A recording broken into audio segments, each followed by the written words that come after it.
आज हम करने वाले हैं फिजिक्स का पहला वाला जो चैप्टर है जिसका नाम है बेसिक मैथमेटिक्स। यानी कि ये चैप्टर नहीं है जो एनसीईआरटी में ऐसा चैप्टर नहीं है, बल्कि ये फिजिक्स का पहला है जो पूरा फिजिक्स में अपने को काम में आएगा। तो लेट्स रिवाइज बेसिक मैथमेटिक्स। तो बेसिक मैथ्स का पहला वाला टॉपिक हम लोग कवर करने वाले हैं एंगल के बारे में। तो एंगल का बहुत सारे यूनिट्स होते हैं, जैसे कि रेडियन होते हैं, डिग्री होते हैं एंड मिनट्स होते हैं, सेकंड्स होते हैं।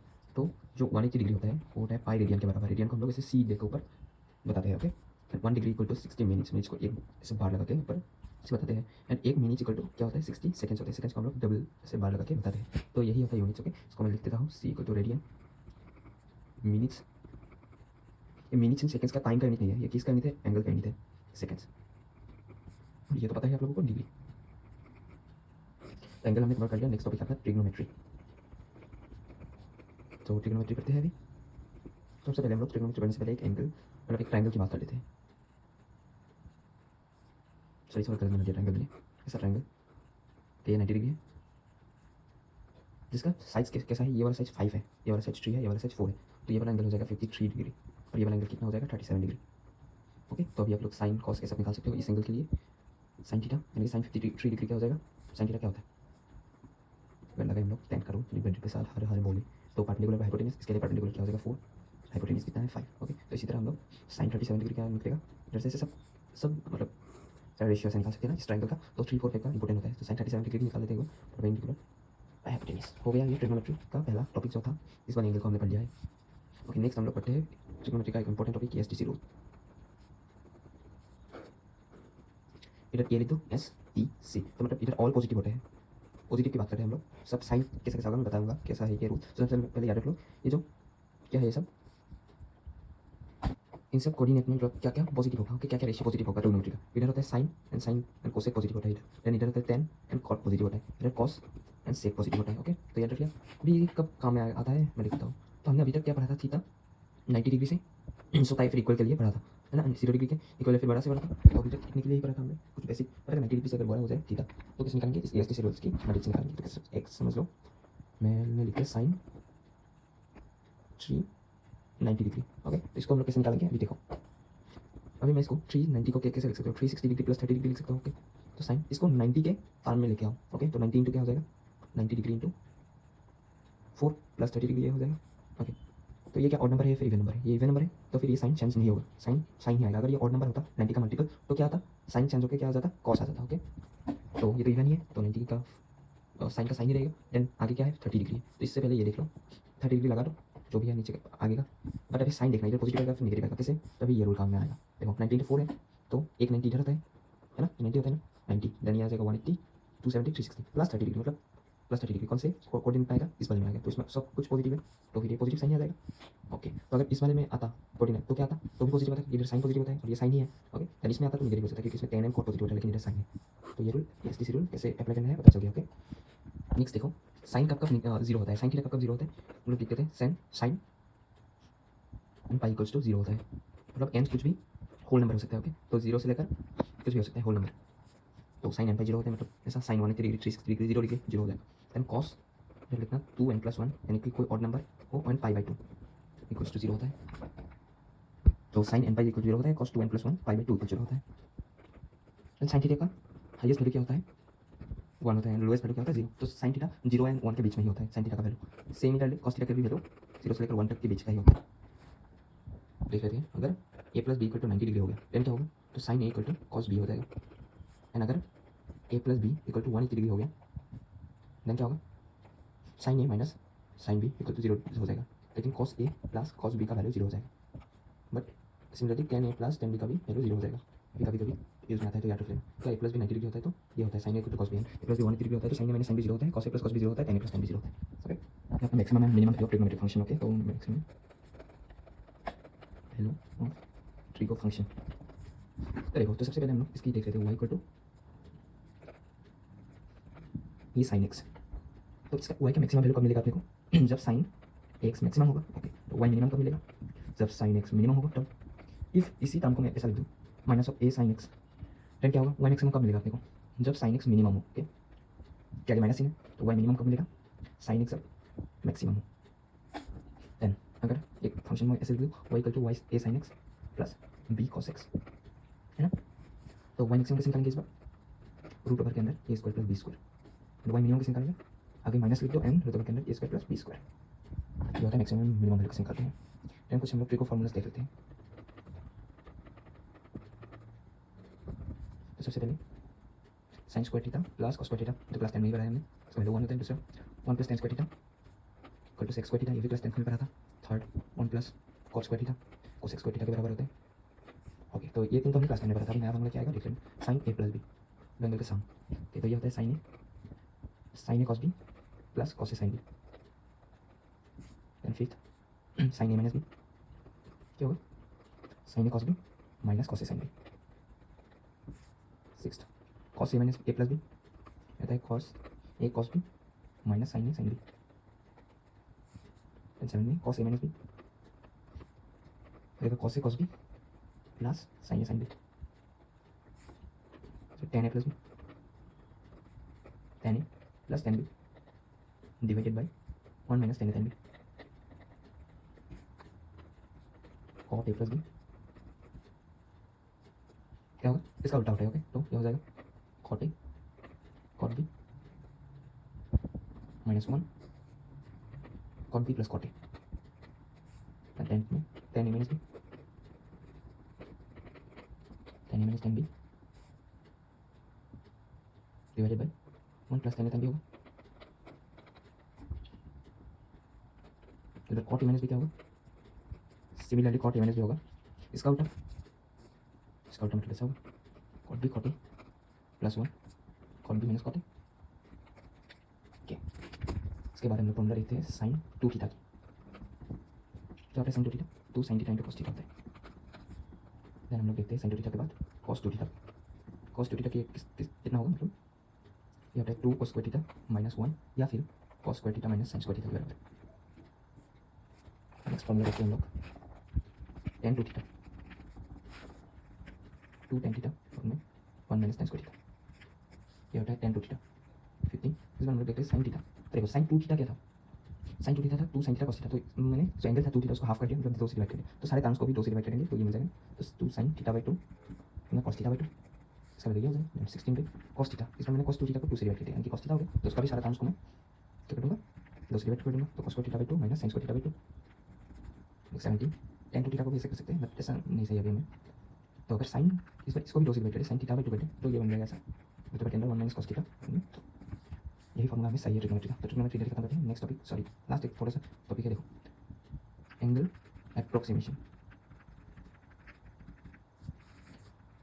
साइन थीटा का अगर ये थीटा बहुत छोटा हो जाए तो ये if theta is very very small, okay, तो ये साइन थीटा का वैल्यू थीटा के बराबर हो जाता है, मतलब साइन 1 डिग्री इक्वल्स 1। ओके, ऐसा है। तो cos theta equals to 0 degree हो जाता है, ये इसका वैल्यू 0 होता है, 0 डिग्री नहीं। अगर कॉस ये वाला थीटा बहुत ज़्यादा छोटा हो जाए तो कॉस थीटा का वैल्यू किसके बराबर हो जाता है, सॉरी गलत लिख दिया, 1 के बराबर हो जाता है, 0 के बराबर नहीं। एंड tan थीटा भी थीटा की ही इक्वल्स हो जाता है, क्योंकि cos थीटा 0 के बराबर था, क्योंकि cos 0 क्या था 1 था ना, cos 0 डिग्री को 1, sin 0 डिग्री लेकिन 0 ही था, sin 0 0। मैंने अप्रोक्सीमेशन भी कर लिया। नेक्स्ट अभी देख लो, छोटा सा ट्रिग्नोमेट्री खत्म हो गया। ओके, तो नेक्स्ट छोटा सा एक टॉपिक है, अगर 1 से लेकर सारा का सारा में नेचुरल नंबर को सम करूँ तो सम क्या मिलता है आपको n प्लस 1 डिवाइडेड बाई 2 के बराबर मिलता है। ओके, सब नेचुरल नंबर का स्क्वायर का सम करूँगा n टर्म तक तो क्या मिलता है मुझे n plus 1 2n plus 1 divided by 6 मिलता है। ये दोनों टॉपिक याद रख लेना, कभी ना कहीं काम आएगा। ट्रिग्नोमेट्री के बाद हम लोग पढ़ते हैं डिस्टेंस फार्मूला को। डिस्टेंस फार्मूला है, मान लो हम लोगों को दो कोऑर्डिनेट दिया है, पहला कोऑर्डिनेट है x1 y1 z1, दूसरा कोऑर्डिनेट दिया है a1 लिख देता हूँ, दूसरा कोऑर्डिनेट है अपना x2 y2 z2। इन दोनों के बीच का डिस्टेंस निकालना है, इन दोनों कोऑर्डिनेट का। मान लो ये a कुछ इस पॉइंट में है, ये b कुछ इस पॉइंट में है, तो ये डिस्टेंस निकालना है। तो ये डिस्टेंस लिख देता हूँ, ये भी डिस्टेंस का फॉर्मूला क्या होता है रूट ओवर के अंदर x2 माइनस x1 का whole square plus y2 minus y1 का whole square plus z2 minus z1 का होल स्क्वायर। डिस्टेंस फॉर्मूला होता है ये। ओके, तो नेक्स्ट कॉन्सेप्ट देख लेते हैं अभी, क्वाड्रेटिक इक्वेशन। तो सब क्लास 10 में पढ़ाई है, लास्ट में एक बार एक्सप्लेन करता हूँ। जो स्टैंडर्ड फॉर्मूला ये था a square plus b x plus c equal to 0। Okay, तो इसका अगर मुझे एक्स का वैल्यू करना था तो मैं फॉर्मूला कौन सा लगाता था, minus b plus minus root over के अंदर b square minus 4ac divided by twice a. तो ये वाला फॉर्मूला मैं निकालता था। तो क्वाड्रेटिक इक्वेशन रिवाइज करते हैं, नेक्स्ट टॉपिक करते हैं अभी। नेक्स्ट है अपना बाइनोमियल थ्योरम। एक्सप्रेशन लिख देते हैं, थ्योरम नहीं सही है। अगर 1 प्लस एक्स एन ऐसा कुछ टर्म देखने को मिल जाए अपने को, और ये एक्स क्या है, वेरी वेरी लेस देन 1 है, 1 से बहुत छोटा है ये एक्स, तो हम लोग इसको 1 प्लस एन एक्स लिख सकते हैं। सिमिलरली 1 प्लस एक्स अगर माइनस एन में है और एक्स फिर से बहुत छोटा है 1 से, तो इसको हम लोग 1 माइनस एन एक्स लिख सकते हैं। यही है बाइनोमियल एक्सप्रेशन। ओके, नेक्स्ट की तरफ बढ़ते हैं। AP arithmetic progression and geometric progression. तो जो AP होता है वो कैसा देखने को मिलता है अपने को, ए कोमा ए प्लस बी कोमा ए प्लस 2d, इस तरीके से होता है ना। तो अगर AP में अपने को n एक टर्म्स है तो क्या करेंगे हम लोग, a plus n minus 1 whole d करेंगे। इसमें a पहला टर्म है, n total number of terms होते हैं जिससे डी डिफरेंस होता है। मान लो ये a1 है, ये a2 है, ये a3 है, तो डी कैसे निकालेंगे हम लोग, आगे का टर्म माइनस उसके ठीक पीछे का टर्म, तो a2 इसे निकाल सकते हैं, a2 माइनस a1 करके निकाल सकते हैं। तो अगर s ऑफ n चाहिए मतलब n टर्म तक अपने को समीशन चाहिए हम लोगों का, तो करना पड़ेगा n/2 2a plus n minus 1 whole d, या फिर एक और फॉर्मूला है n/2 a plus L, L क्या है last term.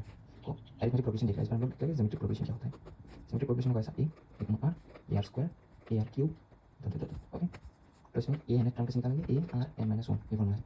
And summation of infinity तक इजी है, ए 1 माइनस आर, आर क्या है कॉमन रेशियो है, आर कैसे निकालेंगे, आगे का टर्म को पीछे के टर्म से डिवाइड करके आर निकालेंगे। ओके, और एस एन टर्म तक समेशन कैसे निकालेंगे, एस एन टर्म तक समेशन ए को कॉमन रख दो, r n minus 1 divided by r minus 1, ये है फॉर्मूला। तो arithmetic progression and geometric progression भी देख लिया। तो नेक्स्ट टॉपिक की तरफ बढ़ते हैं। ठीक है, लॉगरिथम। सो लॉगरिथम कैसे है मैं बता देता हूँ, log a b equal to c, मैंने ऐसा लिखा। तो इसका मीनिंग क्या होता है, a to the power c equal to b, यही मीनिंग होता है लॉगरिथम। एक अनदर वे है इसको लिखने, इस टर्म को a to the power c is equal to b इसको लिखने का, तो लॉगरिथम एक तरीका है। ओके, तो लॉग दो तरीका होता है, एक होता है tan बेस लॉग और एक होता है ई बेस लॉग। इसको हम लोग नेचुरल लॉग बोलते हैं। tan बेस लॉग को तो tan ही, मतलब इसको अगर tan बेस लॉग है तो log x, अगर tan बेस है तो इसको हम लोग लिख देंगे सिंपली log x। ओके, अगर ई बेस है तो हम लोग लिख देंगे इसको ln x। इसका मेन मतलब क्या होता है, log ई बेस x, इसका मेन मतलब होता है log tan base x। Okay, समझ में आ गया होगा। तो अगर मैं एक और टर्म में से लिख दूँ c to the power n equal to, मान लो कुछ भी मैं ऐसे लिख देता हूँ ई, ओके एफ लिख देता हूँ।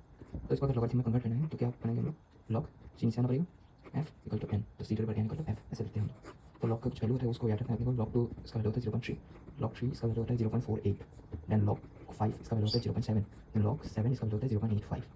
ओके, तो अगर एक नेचुरल लॉग को हमें tan बेस लॉग में कन्वर्ट करना है तो कैसे करेंगे, ln x equal to 2.303 into log x, ये होता है कन्वर्जन फॉर्मूला। हम लोग देख लेते हैं ग्राफ्स को। टाइप का ग्राफ होता है, सबसे पहले हम लोग स्ट्रेट लाइन का ग्राफ देख लेते हैं। स्ट्रेट लाइन का ग्राफ का जो फॉर्मूला होता है वो होता है y equal to mx plus c।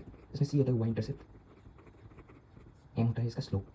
तो m को हम लोग लिख सकते हैं tan थीटा के बराबर भी लिख सकते हैं, एंड या फिर y2 माइनस, अगर कोऑर्डिनेट की फॉर्म में होगा तो y2 माइनस 1 तो x2 माइनस x1 की फॉर्म में लिख सकते हैं। ग्राफ को दिखाते हैं, देखो y equal to mx plus c, तो कुछ इस तरीके से ग्राफ होगा। ये होगा c यानी कि y इंटरसेप्ट, और ये थीटा है यानी कि tan थीटा, ये बराबर हो जाएगा m का। ओके, अगर दो कोऑर्डिनेट है, इधर एक कोऑर्डिनेट अभी स्लोप निकालने को देता है, देन हम लोग निकालेंगे। देखो इसका है x1 y1 मान लो, इसका x2 y2 मान लो, तो क्या फॉर्मूला से निकालेंगे slope, y2 minus y1 x2 minus x1। Okay, straight line का हो गया। तो हम लोग लिखते हैं पैराबोला। पैराबोला का ग्राफ का बनता है y equal to x square या फिर x equal to y square, y equal to minus x square, x equal to minus y square, या फिर root y equal to root x, इस तरीके से बनता है। इस वाले केस में भी बन सकता है root y equal to x, इन सब केसेस में बन सकता है ये पैराबोला वाला ग्राफ। कैसे बनेगा, सबसे पहले y इक्वल टू अगर x स्क्वायर आ जाए तो ऐसा बनेगा, सॉरी ये है x एक्सिस, ये है y एक्सिस। तो देखो किसमें पावर कम है, इसमें कम है तो किस वाले एक्सिस को कट करेगा, ऑफ कोर्स जिसका पावर कम है उस वाले एक्सिस को। ओके, तो y वाले एक्सिस को कट करेगा, पॉजिटिव साइड पे यानी कि टाइम पॉजिटिव है तो पॉजिटिव साइड पे कट करेगा। तो कुछ इस तरीके से अपने का जो पैराबोला देखने को मिलेगा इस तरीके से। अगर इस पर देख लेता हूँ मैं y square equal to x आ जाए, अभी देखो पावर किसका कम है, वो x का, और पॉजिटिव में है तो इस तरीके से बनेगा कुछ। सिमिलरली मैं एक और दिखा देता हूँ, y इक्वल टू माइनस का x स्क्वायर, पावर कम है y का तो y को कट करेगा लेकिन माइनस में। Similarly y square equal to minus x, इसमें भी पावर कम है x का तो x को कट करेगा, और कौन सी साइड में, नेगेटिव साइड में। कुछ इस तरीके से पैराबोला बन जाएगा। अब देखो y equal to root over x, इस पर पावर किसमें कम है, ऑफ कोर्स x में कम है क्योंकि हाफ है, 1 से हाफ कम होता है तो x को कट करेगा पॉजिटिव साइड में। लेकिन देखो रूट में है, हाफ में है तो हाफ साइड कट करेगा। देखो कैसे बनेगा, इस तरीके से बनेगा पैराबोला बनता। तो फुल बनना चाहिए था लेकिन ये रूट में है तो हाफ बनता है, तो इस बार root y equal to x, इस बार कैसे बनेगा, इस बार कुछ इस तरीके से बनेगा। फुल बनना था लेकिन हाफ बन जाएगा। अब आपका टाइप है हाइपरबोला। तो जो हाइपरबोला है ये कब बनता है, जब दो टाइम्स मल्टीप्लिकेशन करके हमें कांस्टेंट मिल जाए। तो n इक्वल टू कांस्टेंट है, मतलब k कांस्टेंट लिखते हैं हमने, तो इसको मैं लिख सकता हूँ n is directly proportional to 1/2 लिख सकता हूँ। तो n का ग्राफ कुछ इस तरीके से बनेगा, इस तरीके से। ओके, और अगर n is directly proportional to minus of u हो जाए तो n का ग्राफ कैसे बनेगा, ऐसा ऐसा पॉजिटिव में बनता है तो नेगेटिव में ऐसा बनेगा। ये तो पॉजिटिव में बनता था तो नेगेटिव में बनेगा, ये दोनों नेगेटिव में, ये दोनों कोऑर्डिनेट में आएगा ग्राफ, पॉजिटिव में ये दोनों कोऑर्डिनेट में आएगा ग्राफ। हाइपरबोला देख लेते हैं, सर्कल का ग्राफ देख लेते हैं हम लोग। सर्कल, तो सर्कल का ग्राफ का जो एक्सप्रेशन होता है वो होता है x square plus y square equal to radius का स्क्वायर। कुछ इस तरीके से बनता है सर्कल का, ये radius radius radius radius. Okay, then next graph अपना होता है एलिप्स। एलिप्स का ग्राफ कैसे बनता है, x square by a square plus y square by b square equal to 1 ही होता है एलिप्स का ग्राफ। इसको हम लोग सेमी मेजर बोलते हैं, सेमी मेजर, इसको हम लोग बोलते हैं सेमी माइनर। एक एलिप्स कब सर्कल बनता है, अगर ए इक्वल्स टू बी हो जाए तब ये एलिप्स क्या बन जाएगा, सर्कल बन जाएगा। कैसे, देखो ए इक्वल बी है तो x square upon a square plus y square upon b square को मैं स्क्वायर लिख सकता हूँ 1, तो x square plus y square में ए स्क्वायर इक्वल टू 1, तो ये क्या बन जाएगा, x square plus y square equal to a square के बराबर बन गया। ये ए रेडियस बन जाएगा, ए ओके। नेक्स्ट ग्राफ वो है एक्सपोनेंशियल ग्राफ, ये लास्ट ग्राफ है अपना। कैसा बनता है एक्सपोनेंशियल ग्राफ, मान लो y इक्वल्स टू दिया है e का पावर x, आगे क्या है 1 है, तो किधर से कट करेगा ग्राफ, ये है अपना ये x है, तो ग्राफ 1 से कट करेगा, 1 से कट करके पॉजिटिव में तो ऊपर की तरफ चला जाएगा। एक्सपोनेंशियल ग्राफ ऐसा है। तो अगर y इक्वल टू 4ex दिया होता तो किधर से कट करता, मान लो ये 4 है तो 4 से कट करता है ऊपर की तरफ चला जाता। और y equals to e minus x हो तब 1 से कट करेगा, लेकिन किधर की तरफ, नीचे की तरफ चला जाएगा ग्राफ। यही है एक्सपोनेंशियल ग्राफ। ग्राफ खत्म हो गया अपना। नेक्स्ट हम लोग देखते हैं डिफरेंशिएशन, शॉर्ट में पढ़ेंगे अभी इसमें। डिफरेंशिएशन को पढ़ लेते हैं, क्या होता है डिफरेंशिएशन। तो देखो y इक्वल टू एक्स का पावर n है, तो अभी अगर dy बाई dx करें तो क्या मिलेगा अपने को, dy की जगह पे dx है तो में dx, तो n आगे आ जाएगा x n माइनस 1 ये हो जाएगा।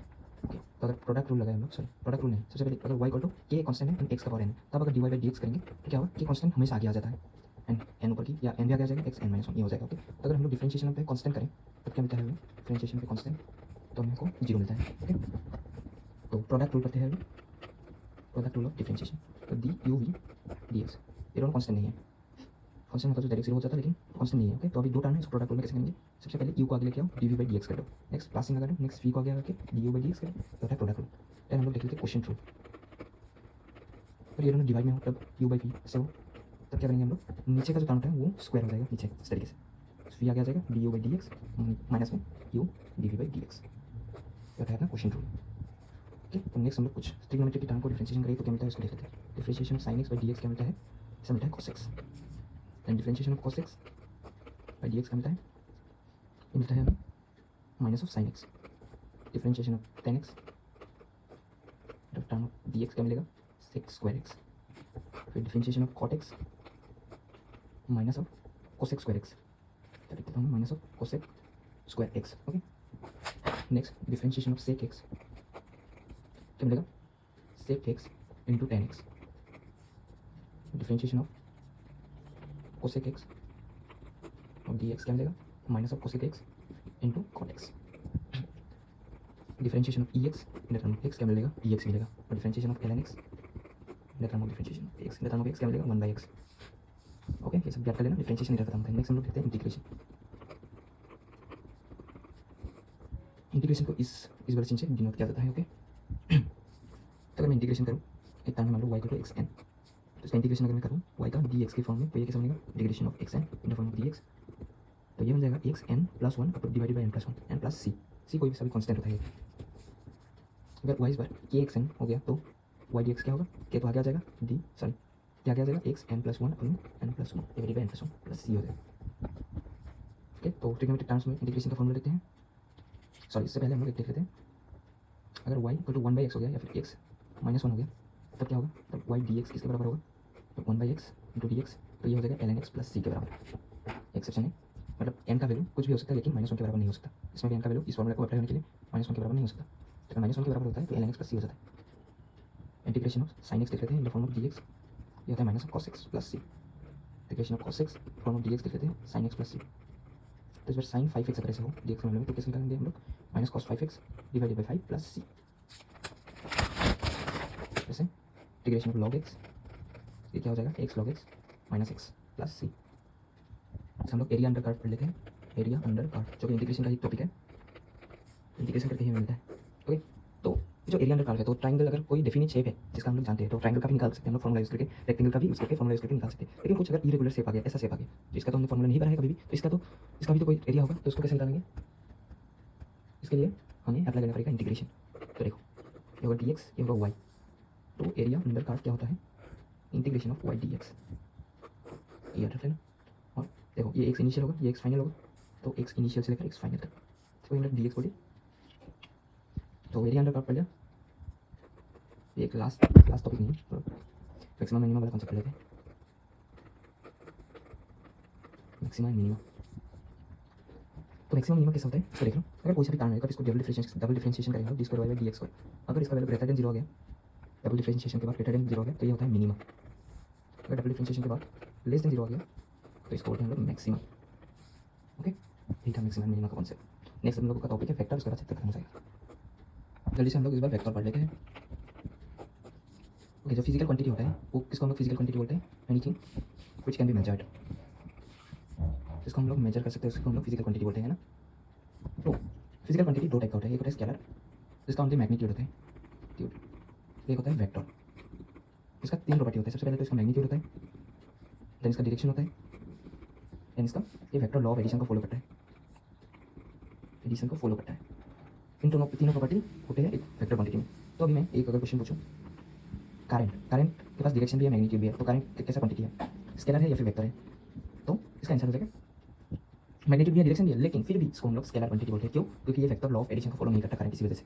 ठीक, लेकिन असल में ये टेंशियल क्वांटिटी होता है। टेंशियल क्वांटिटी एक और टाइप का क्वांटिटी होता है, तो टेंशियल क्वांटिटी बोलते हैं। करंट टेंशियल क्वांटिटी होता है, लेकिन हमारे एनसीईआरटी में दो ही टाइप का फिजिकल क्वांटिटी को दिया है, स्केलर एंड वेक्टर, तो इसी वजह से हम लोग स्केलर में इसको इंक्लूड कर रहे हैं। अगर एग्जाम में आया तो स्केलर क्वांटिटी मान लेना। ओके, तो इस बार हम लोग देख लेते हैं रेंज ऑफ वेक्टर एडिशन। मान लो एक वेक्टर है ए एंड एक वेक्टर है बी, तो इसका ए वेक्टर प्लस बी वेक्टर का रेंज क्या क्या हो सकता है? ये होता है मैग्नीट्यूड इन दोनों का, a plus b to a minus b. तो ए प्लस बी कब होता है? जब थीटा इक्वल टू 0 डिग्री होगा, ए माइनस बी कब होगा? जब थीटा इक्वल टू 180 डिग्री होगा। चलो ठीक है ना, ये एक ए वेक्टर है, ये एक बी वेक्टर है। तो अगर ए वेक्टर बी वेक्टर, तो अगर 180 डिग्री होगा तो इन दोनों का माइनस हो जाएगा। हाईएस्ट पॉसिबल वैल्यू क्या हो सकता है? ए वेक्टर। सिमिलरली 0 डिग्री में a vector plus b vector. Okay, next angle between two vector देख लेते हैं हम लोग। एक ए वेक्टर है मान लो इस तरीके से, और ये एक बी वेक्टर है इस तरीके से। इन दोनों के बीच का एंगल है 30 डिग्री। तो एंगल बिटवीन टू वेक्टर कैसे निकालते हैं हम लोग? और सबसे पहले हम लोगों को नहीं बताया मैंने एक चीज़, एक वेक्टर का इसको हम लोग बोलते हैं हेड, और ये जो होता है इसको हम लोग बोलते हैं टेल। ओके, तो एंगल बिटवीन टू वेक्टर लाने के लिए हमको हेड टू हेड फिर टेल टू टेल देखना पड़ता है। Angle between head to head and angle between tail to tail वही होता है एंगल बिटवीन टू वेक्टर। तो इसमें ये टेल है, ये भी टेल है, तो दो टेल के बीच का एंगल 30 डिग्री है। तो angle between a and b क्या हो जाएगा? 30 डिग्री। लेकिन इस केस में देखो, ये वेक्टर है ये एंड ये बी वेक्टर है इस तरीके से, इन दोनों का एंगल के बीच का 30 डिग्री है। तो एंगल बिटवीन इस बार मान लो 30 नहीं, इस बार मैं बता रहा हूँ 35 डिग्री है। ओके, तो एंगल बिटवीन टू वेक्टर क्या हो जाएगा इस बार? क्या 35 डिग्री होगा? नहीं होगा, क्योंकि हेड टू हेड या फिर टेल टू टेल नहीं है। इसमें देखो ये है टेल, ये है हेड, तो ये हेड टू टेल का बीच का एंगल को एंगल बिटवीन टू वेक्टर नहीं बोलेंगे। तो हमें लिखना है हेड टू हेड या फिर टेल टू टेल। तो इसको हम लोग ए वेक्टर कैसे ही रखते हैं, बी वेक्टर को इसको थोड़ा इस टाइप ले आते हैं। तो ये था कितना? 35 डिग्री। तो ये कितना होगा? 180 से 35 माइनस करो तो हो जाएगा अपना 145 डिग्री। तो एंगल बिटवीन टू वेक्टर क्या हो जाएगा? A and b 145 degree. तो एंगल बिटवीन टू वेक्टर कैसे निकालते हैं और पता चल गया। नेक्स्ट हम लोग देखते हैं रिजोल्यूशन ऑफ वेक्टर। बहुत ही इंपॉर्टेंट ये कॉन्सेप्ट है रिजोल्यूशन ऑफ वेक्टर। ओके, ये एक वेक्टर है वी, मान लो ये एक्स एक्सिस है, वाई एक्सिस। अगर मैं एक्स एक्सिस में इसको ऐसे लिख दूँ वी, और इसका एंगल होगा एक्स एक्सिस के साथ थीटा, तो ये बन जाएगा v cos x cos theta v cos theta. और ये वाई एक्सिस में बन जाएगा वी साइन थीटा। ओके, तो इसमें टेन थीटा अगर मुझे निकालना है तो वी वेक्टर है वाई और मैं वी वेक्टर है एक्स, ये देखना है मुझे। बाकी इसको मैं अल्फा बोल दूँ या फिर बीटा बोल देता हूँ मैं इस वाले एंगल को। तो टेन बीटा अगर मुझे निकालना है तो वी वेक्टर है एक्स अपने वी वेक्टर है वाई देखना पड़ेगा मुझे। रिजोल्यूशन ऑफ वेक्टर भी पढ़ दिया मैंने। वेक्टर का अपना triangle law of vector addition, vector addition. तो अभी हम लोग पढ़ेंगे एडिशन ऑफ वेक्टर। दो टाइप से हम लोग एडिशन ऑफ वेक्टर को निकाल सकते हैं। सबसे पहले हम लोग जो पहला वेक्टर का एडिशन है वो है triangle law of vector addition. तो मान लो ये ए वेक्टर है जो कि इस वाले प्रोपोर्शन में है। ओके, तो नेक्स्ट वाला वेक्टर भी अगर सेम ओरिएंटेशन में हो एंड थर्ड वाला वेक्टर ऑपोजिट ओरिएंटेशन में हो, तो ये जो थर्ड वाला वेक्टर होगा इसको हम लोग रिजल्टेंट वेक्टर बोलेंगे इन दोनों वेक्टर का। तो ए वेक्टर प्लस बी वेक्टर करके हमें हमेशा रिजल्टेंट वेक्टर मिलेगा। और रिजल्टेंट वेक्टर का अगर वैल्यू निकालना हो तो हम लोग करेंगे इस मैग्नीट्यूड का स्क्वायर, बी का मैग्नीट्यूड का square plus 2ab cos theta. cos theta क्या है? थीटा क्या है? ए एंड बी वेक्टर का बीच का एंगल। तो मान लो देखो vector law of triangle addition कैसे कब लगा सकते हैं? Triangle law of vector addition जब दो साइड दो वेक्टर सेम ओरिएंटेशन में हो, थर्ड रिजल्टेंट वाला ऑपोजिट ओरिएंटेशन में हो तब। ओके, देख लिया। नेक्स्ट लॉ देखते हैं हम लोग parallelogram law, law of vector addition. तो मान लो दो वेक्टर ऑपोजिट ओरिएंटेशन में है, सेम ओरिएंटेशन में नहीं है, तो इसको अगर ज्वाइन करके हम लोग एक पैरेललोग्राम बना दें तो ये जो दोनों वेक्टर के बीच में से जो इसको क्या बोलते थे,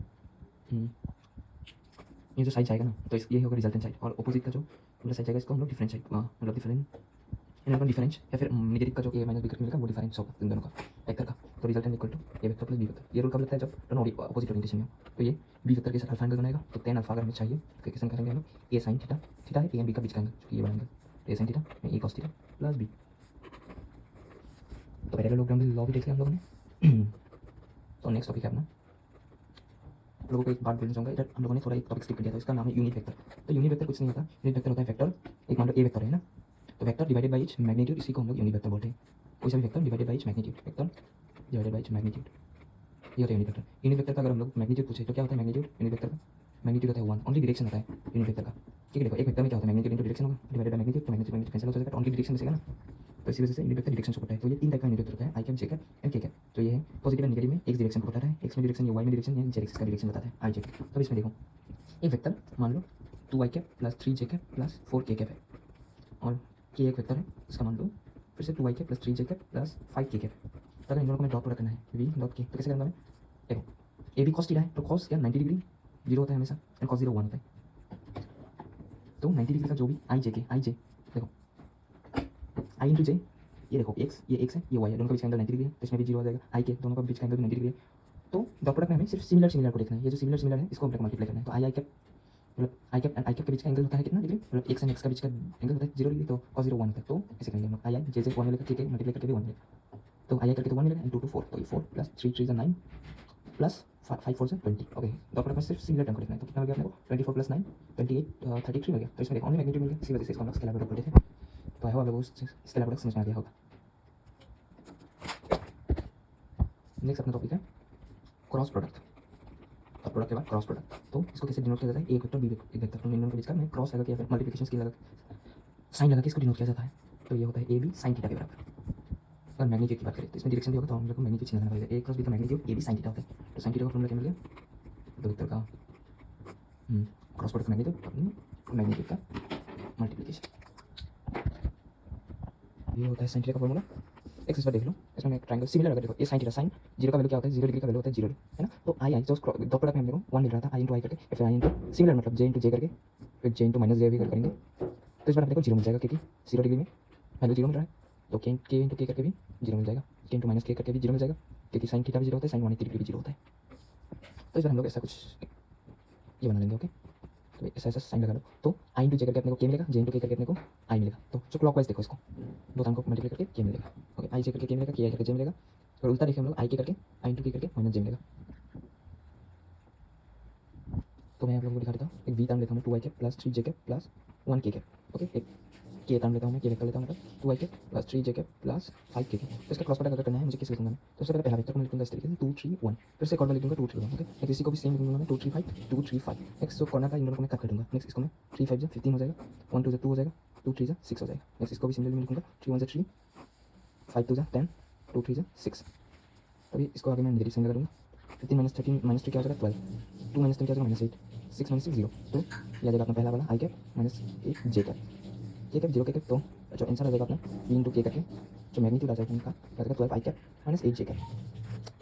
इसी तरह से हम लोग शॉर्ट ट्रिक से क्रॉस प्रोडक्ट निकाल सकते हैं, या फिर फुल अगर करना है अपने को इस तरीके से दूसरे बड़ी इसको ले इसको ले इसको ले ऐसे भी कर सकते हैं हम लोग। कुछ टॉपिक का ध्यान रखना है, अगर एक वेक्टर दिया हो और उसका पैरेलल वेक्टर या फिर एंटी पैरेलल वेक्टर दिया हो, अगर if one vector is given and we have to find parallel और एंटी पैरेलल वेक्टर फिट,